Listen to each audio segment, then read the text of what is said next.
Last point from the transition and inner transition of elements are some comparison between pre-transition lanthanides and transition metals.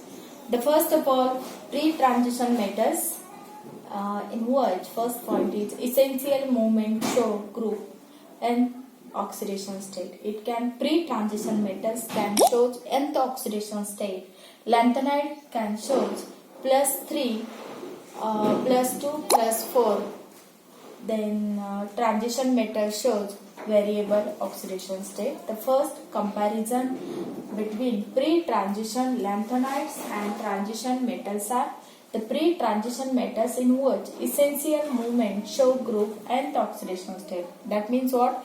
Transition element show pre-transition metal shows movement monovalent show group nth oxidation state. Essential, that means lanthanides shows +3 oxidation state as well as +2 +4 +4 for certain configuration.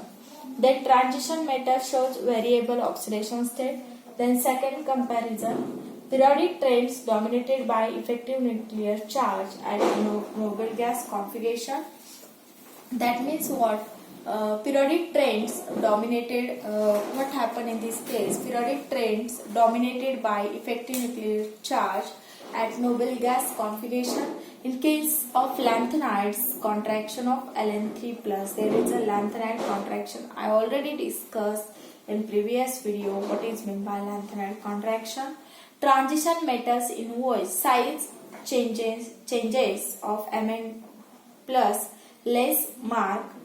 Okay, side changes of Mn plus less mark there.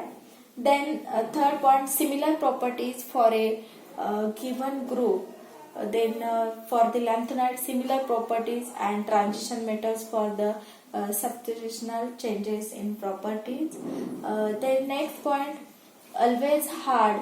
That means oxygen, halogen, nitrogen, donors negatively charges. Here for the lanthanides also always hard. That means oxygen, halogen, nitrogen, donors negatively charged. Then transition metals, heavier metals from ferrous to copper may show a soft corner. Then next, no ligand field effect in case of free transition metals, but in lanthanide insignificant ligand field effect. Also transition metals substitutional ligand field effect there. Then next, poor coordination property. Lanthanides high coordination number and transition metals coordination number is 6. Then flexibility in geometry. For the lanthanide also flexibility in geometry. Transition metals also flexibility in geometry, and it can show ligand field effects. Then pre-transition metals, no magnetism. Lanthanides show magnetism and transition metal shows magnetism. Already discussed some comparison between pre-transition and lanthanides and transition metals there. First point already discussed here. Pre-transition metals essential monovalent show group and the oxidation state there. In case of lanthanide, essentially in +3, +2, +4 for certain configuration, and transition metal shows variable oxidation state. Then second similar comparison there. For the pre-transition metals, periodic trains dominated by effective nuclear charge at noble gas configuration. For the lanthanide, contraction of Ln3+, transition metals, size changes of Mn plus less mark. Then third, similar properties for a given group. Then lanthanide, similar properties. Transition metals, substitutional changes in properties. Pre-transition metals are always hard. Oxygen, halogen, nitrogen, donors negatively charged because it contains lone pairs of electrons. Similar for the lanthanides.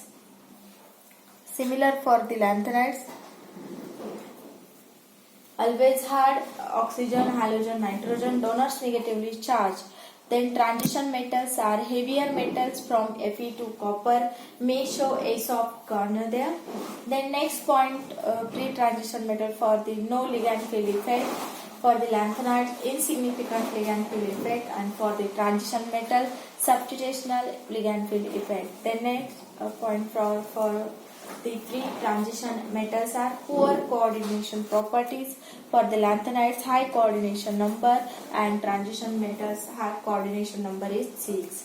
Then for free transition metals, flexibility in geometry, lanthanides for also flexibility in geometry, and transition metals flexibility in geometry, ligand field effects. For the free transition metals, no